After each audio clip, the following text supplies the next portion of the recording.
The late summer sun of 1944 beats down on the dusty roads of Normandy. A truck, grinding in low gear, carries a small group of German officers, captured just days before. Their uniforms are stained, their faces etched with the fatigue of a losing fight. They've been on the road for hours, past shattered villages and the grim remnants of battle. But then the landscape changes. The truck crests a small rise, and the scene that unfolds silences them. Before them, stretching for what seems like miles, is a city not made of stone, but of steel and cardboard. Acres upon acres of gasoline drums, stacked into colossal gleaming pyramids that catch the afternoon light. Mountains of K-ration boxes, their green and brown patterns creating a strange, pixelated camouflage against the French countryside. Crates are piled high, marked with stenciled codes for everything imaginable. Boots, tires, ammunition, plasma, cigarettes. The air itself is thick, a heavy mixture of gasoline fumes, preservatives, and the sweet, cloying smell of processed food. It's an industrial odor, an aroma of overwhelming manufactured power. One of the officers, a colonel with a gaunt face, stares out, his eyes wide with a dawning, terrible understanding. He mutters, just loud enough for the man next to him to hear. "I have never seen such abundance. Not even in Hamburg." He's right. This isn't a port. This is a temporary depot, a staging ground, a city of supply built to move. And that's the heart of the story we're going to tell. This is the central brutal tension of the war in the West. The Wehrmacht, for all its tactical brilliance, fought a war of scarcity. They were masters of improvisation, of making do, of squeezing every last kilometer from a tank's fuel supply. The Americans, on the other hand, didn't just fight a war. They manufactured it. They built these impossible landscapes of material. These mobile cities that crept forward with the front line, a relentless tide of stuff. How did they do it? How did the United States design, build, protect, and push forward these colossal depots? What was it like for these German officers, men who had conquered a continent, to suddenly realize they weren't fighting an army, but an entire industrial civilization on the move?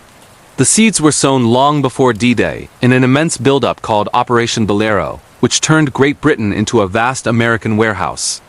The organization behind it, the Services of Supply, later known as the Communications Zone or COMZ, was an empire unto itself. Think about this. A single U.S. infantry division consumed over 600 tons of supplies every single day. The quartermasters in these depots didn't count items. They measured inventory by the mile of stacked crates. The truck drivers, who would soon form the legendary Red Ball Express, wouldn't measure distance in kilometers, but in the grueling hours behind the wheel, day and night. For the German staff officers back at headquarters, this was a nightmare unfolding on their maps. They were forced to recalculate a war they thought they understood. Their plans, their strategies, their entire military doctrine were based on a world where resources were finite. Now they were confronting an enemy for whom resources seemed practically infinite. American logistics weren't just a supporting element of their army. They were its primary weapon. As the convoy carrying our German prisoners continues its slow journey, we can see two critical threads beginning to converge. On the American side, a new, desperate plan is about to roar to life. An endless loop of trucks, running day and night on one-way highways to feed Patton's racing. Third Army. The Red Ball Express is about to be born out of necessity. And on the German side, seasoned field commanders' men who had faced down the Soviets on the Eastern Front are about to collide with a logistical reality they had fundamentally underestimated, a reality that will break their armies far more effectively than any single battle. The truck groans as it climbs another ridge. The German colonel leans forward again, his gaze fixed on the horizon ahead. The depot they just passed is now behind them, but it doesn't matter. Beyond the ridge, the skyline isn't made of trees or hills. It's made of boxes. Endless, geometric, and stretching as far as the eye can see. Imagine yourself in the quiet English countryside, 1942. The sound isn't birdsong anymore. It's the rumble of trucks, the clang of steel. Places like Thatcham, Ashurch, and Burtonwood are no longer just names on a map. They've become warehouses without walls. Picture this. Entire fields covered not with grass, but with mountains of standardized wooden crates, each one identical, each one packed with purpose. Tires stacked tens of thousands high, like black pyramids against a gray sky. Aircraft engines, each wrapped and sealed, sit in silent, perfect rows, waiting for their wings. This wasn't just piling stuff up. This was the American science of logistics in action. The services of supply, a name you probably haven't heard, was the true engine of the coming invasion. They didn't think in terms of piles of equipment. They thought in terms of flow. Every single item, from a rifle bullet to a Sherman tank, was part of a meticulously planned stream. Thanks to industrial standardization back home, a part made in Detroit would fit a vehicle assembled in Bristol. Unit packaging meant that a crate of K-rations contained exactly what a squad needed, ready to be handed out without a second thought. It was a revolution. The numbers are staggering. The plan, codenamed BOLERO, aimed to move and stockpile over 1.5 million tons of cargo in its initial phase. A single U.S. infantry division needed about 600 tons of supplies every single day to fight. An armored division? Nearly 900 tons. Liberty ships, the workhorses of the Atlantic, were being loaded, sailing, unloaded, and sent back in a continuous loop, each carrying thousands of tons of this American industrial might. The solution to the tyranny of distance wasn't just to ship things over. It was to build the destination before the journey even began. They planned ports, dredged harbors, pre-stocked massive inland depots, and choreographed every movement of every train and every truck. Now let's contrast this with the German mindset. Their logistics were brilliant, but brittle. They were rail-centric, built for a short, sharp war on the continent. Even in 1943, many of their infantry divisions still relied heavily on horse-drawn wagons. Fuel rationing wasn't a crisis response. It was a fundamental part of their military policy from the start. They simply couldn't conceive of or match this level of sustained, mechanized supply. We got a glimpse of their astonishment in North Africa.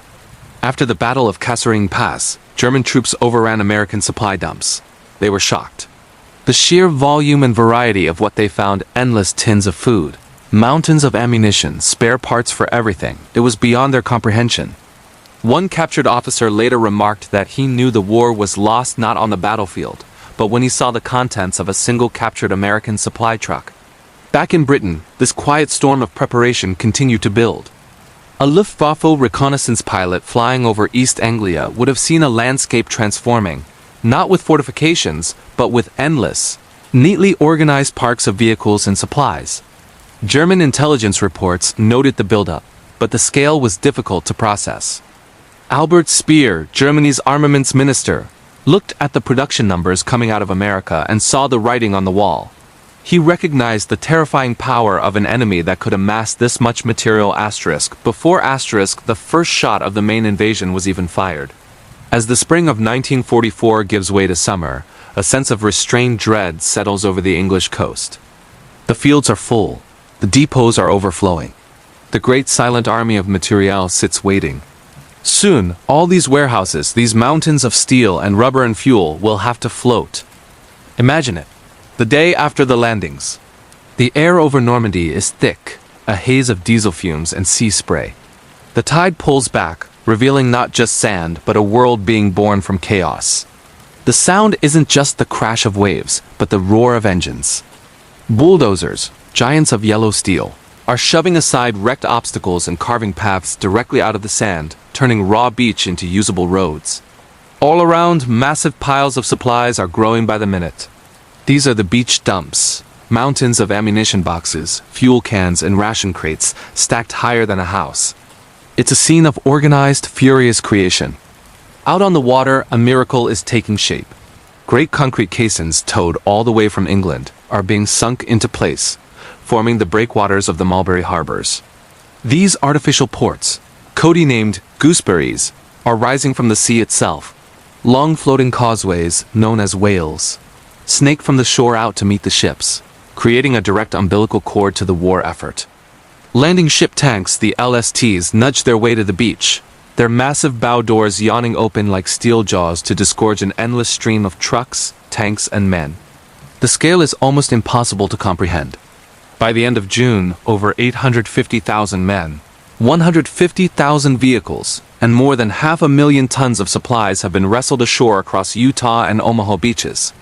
The logistics are relentless. Just behind the coastline, temporary depots spring up like mushrooms after a rainstorm. Around towns like Isigny, La Cam, and Saint-Lay, what were once quiet fields are transformed overnight into sprawling grids of materiel. perfectly organized and ready for deployment. Now imagine you're a German artillery observer, hidden in the dense hedgerows, looking through your binoculars. You call in a fire mission. A shell screams down, obliterating a stack of ammunition crates in a flash of fire and smoke. You feel a brief moment of triumph. But when you look again an hour later, the gap is gone. The pile has been replaced, even bigger than before. You destroy a truck and 3 more take its place. It's as if you're fighting not an army, but a tidal wave of steel and supplies. The shoreline seems to regenerate, to heal itself, no matter what you throw at it. Fritz Bayerlein, the commander of the elite Panzer-Lehr division, watches in disbelief. His formidable tanks are being worn down, not just by combat, but by the sheer weight of American artillery. He later noted that anything that moved in daylight was targeted, and his resupply efforts at night were a fraction of what the Allies were achieving in a single hour. One German staff officer, captured in July, remarked with a kind of professional awe, "I don't understand how you bring all this stuff ashore. We can see it. But we can't stop it. Behind this logistical avalanche is a human machine of staggering complexity. We see the port battalions, men working around the clock waist-deep in the cold surf manhandling equipment. We see the engineers blasting obstacles and laying down wire mesh to stabilize the sand. We see the quartermasters, clipboard in hand, orchestrating this flow, turning chaos into a functioning supply chain. And we see them waiting, engines idling in long, patient lines stretching back from the beach, the drivers of the quartermaster truck companies. Many of them African-American soldiers, ready for the order to move this mountain inland. But even with this incredible success, a crisis is brewing. The front line, locked in the brutal hedgerow fighting, is consuming ammunition and fuel at a rate that planners had never anticipated. The initial stockpiles are being devoured. The problem is compounded by a stark reality. The deep water port of Cherbourg, which was supposed to be the main artery for supply, has been utterly demolished by its German defenders. The ports in Brittany are too far away and will take weeks, if not months, to capture and repair. The logistical miracle on the beaches is being stretched to its breaking point. The army is in danger of outrunning its own supplies. So the machine adapts. The depots can no longer just sit on the sand. The supply chain has to move forward to keep pace with the advancing armies. New, smaller bases begin to unfold along the narrow, sunken lanes of the Norman countryside. They appear almost like new towns, carved out of the fields and woods, pushing supplies ever closer to the front. And as these forward bases take shape, a new name starts to pass from rumor to reality. It's a plan born of desperation and ingenuity, a plan for a non-stop, one-way highway of trucks running day and night. They're calling it the Red Ball Express. The breakout from Normandy was on, and with it came the Red Ball Express. Day and night, a constant river of steel flowed from the beaches to the Seine. Thousands of trucks, many driven by African-American soldiers of the Quartermaster Corps. Men fighting a two-front war, one against the Germans, and another against prejudice in their own army. They were the lifeblood, the literal engine of the Allied advance.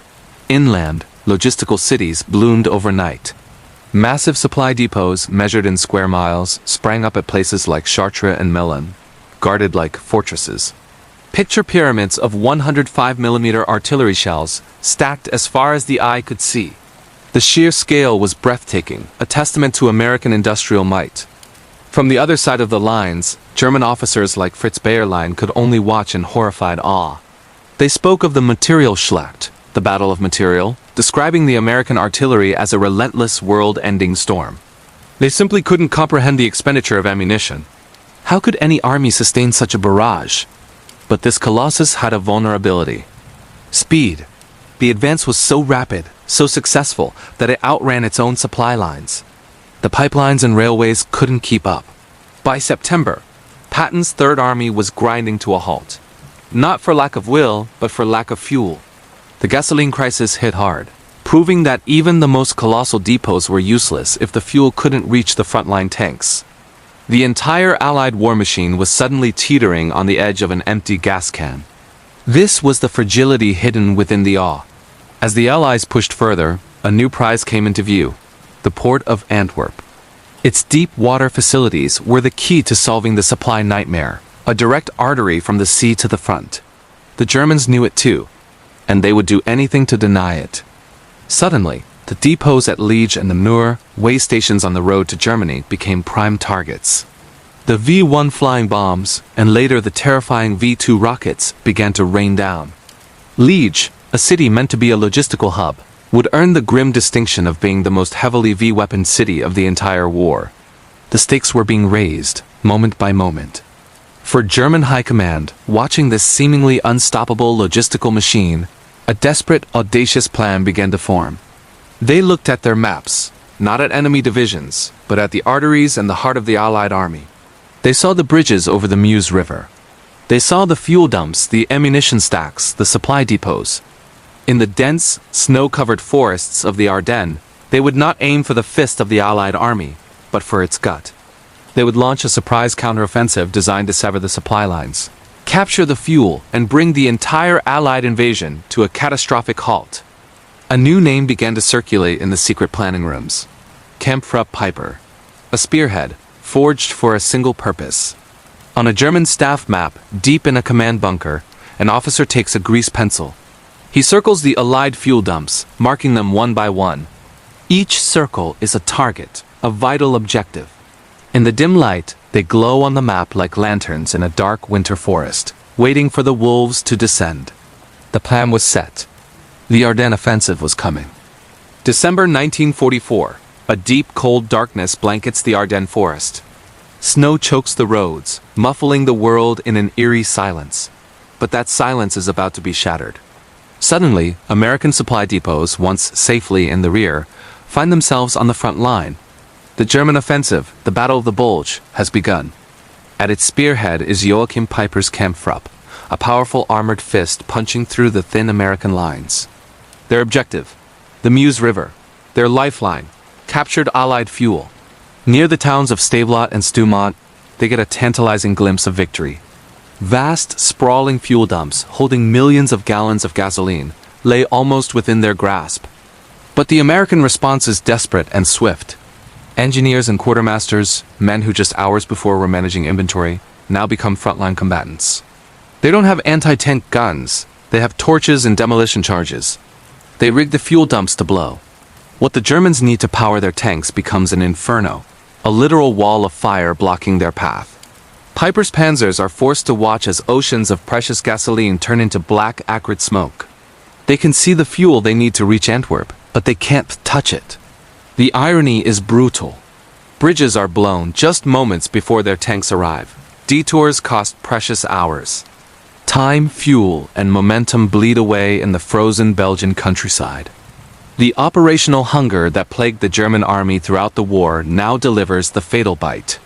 The final pathetic image of this gamble can be seen in the village of La Glaise. A collection of abandoned King Tiger and Panther tanks, some of the most fearsome fighting machines of the war, sit silent and powerless. They are not destroyed by enemy fire, but defeated by an empty fuel gauge. Steel giants, stranded in a landscape of plenty, monuments to a logistics failure. While the German offensive grinds to a halt, the Allied supply machine roars to life on an unimaginable scale.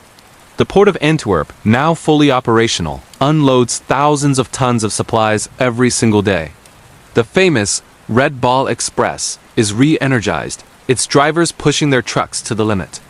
New pipelines, nicknamed Pluto, for pipelines under the ocean, are laid, pumping fuel directly from Britain to the continent. By the time the Allies are ready to cross the Rhine, their logistical power is absolute. Massive depots are established, feeding the armies with everything they need.